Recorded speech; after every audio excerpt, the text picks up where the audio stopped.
11 tips for remembering information more quickly than others. You should make an effort to store knowledge in your long-term memory if you want to keep it in your thoughts for a longer period of time, because your brain can't quickly process the material and build strong associations. Forced memorization is ineffective in this situation. Everything depends on why you are learning something and how quickly you need to memorize it. In the first scenario, you need to absorb the knowledge quickly, utilize it once, and then forget the majority of it. You've ever had just one night to study for a test? This seems like a standard exam preparation strategy. Before we begin, kindly hit like on this video. Welcome to your daily Right Brainy Dose. I'm Morgan. Repeating material shortly after learning it and again 15 to 20 minutes later will help you remember it more rapidly. Between repeats, you don't need to review the material. Simply take a break and engage in something new to allow your brain to unwind. Repeat the learning material a third time 6 to 8 hours after initially seeing it, and the last repeat should be 24 hours later. Next time you need to learn information quickly, give this technique a try and let us know how it went in the comments below. Don't forget to do that. Okay, then. How to remember things for a long period of time. Extend the memorizing interval if you wish to retain information for a long time. Here is the plan for memorizing. Like in the prior method, the first repeat needs to come shortly after learning. Here, things are different. The third repeat should only be made after 1 day. Repeat the content after 20 to 30 minutes. The following round occurs in 2 to 3 weeks, followed by the last one in 2 to 3 months. You may learn something for a very long time using this method, because the brain assumes that if you refer back to the knowledge, it must be important because it won't be wiped at this time. Here are 11 quick tricks to help you remember information more quickly and easily. Try to comprehend what you learn as you count down from 11. You're undoubtedly familiar with the sensation of learning something but not really understanding it. Such education typically ends in a nightmare because it resembles memorizing a poem without an anchor. Learning something you don't understand also has the drawback of making it impossible to continue if you forget parts of it. We don't advise doing it this way because you have merely learned the word order and not its true meaning. Reading the full piece of material and identifying the essential point or points is what you should do. Make an effort to summarize what you have read in your own words. If you are successful, it implies you have grasped the material, and it will be much simpler for you to remember the specifics. Try to keep it as simple as you can. Learn the most important knowledge, which is number 10. Setting priorities and deciding what is important and what you can live without will help you manage your workload if you feel like you have too much on your plate. If you can find some time to spare, concentrate on the most crucial sections of the material you need to memorize rather than the less significant details.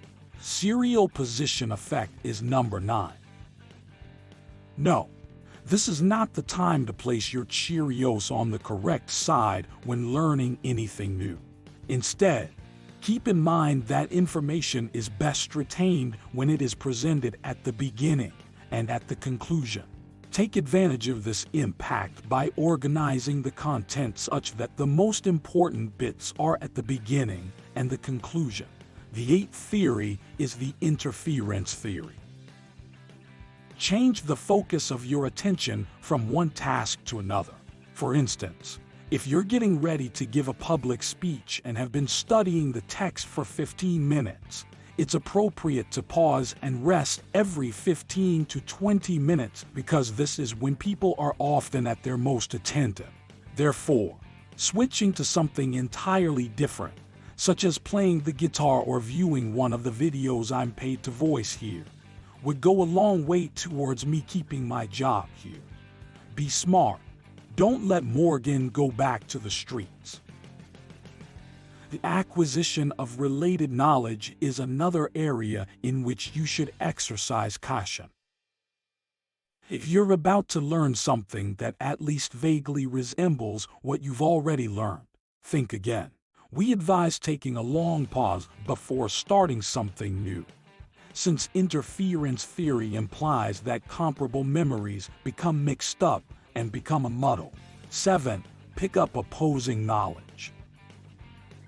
When learning a foreign language, for example, memorize the opposites of day and night simultaneously. This will help you create a mental connection between the two concepts. As a result, the second one will help you remember if you forget the first.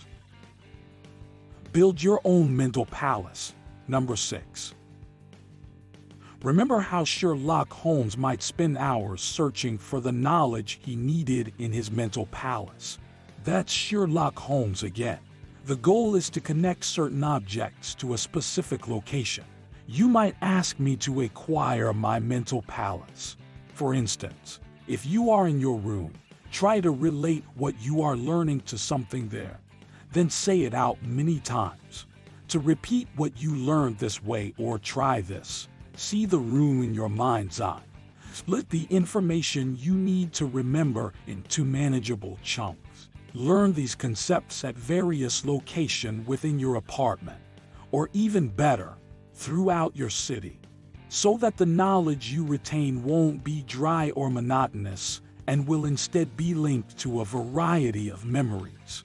Sense from the places, the individuals you saw there, and so forth.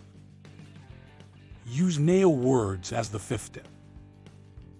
This method's goal is to logically link everything you've studied. For instance, if you need to recall the French for nail, you should also look up wall hammer and other phrases you may relate to nail. Make up stories is number 4. Try to create a tale out of the material if you need to memorize it in a specific order. The components must be interconnected by some sort of storyline so that, in the event that you accidentally forget something, you can always remember what was meant to happen next in the narrative. Yes, it may feel like you need to exert even more effort, but trust us, it really works. Utilize a tape recorder as number 3. Seriously, does anyone still use tape recorders? So make a recording of the stuff you are learning and listen to it several times. Yes, getting accustomed to the sound of your voice may take some time, like I had to do. This strategy is helpful since it enables many kinds of memory work while initially seeming unusual or uncomfortable. Reading the material first allows you to see it with your eyes and hear it with your ears.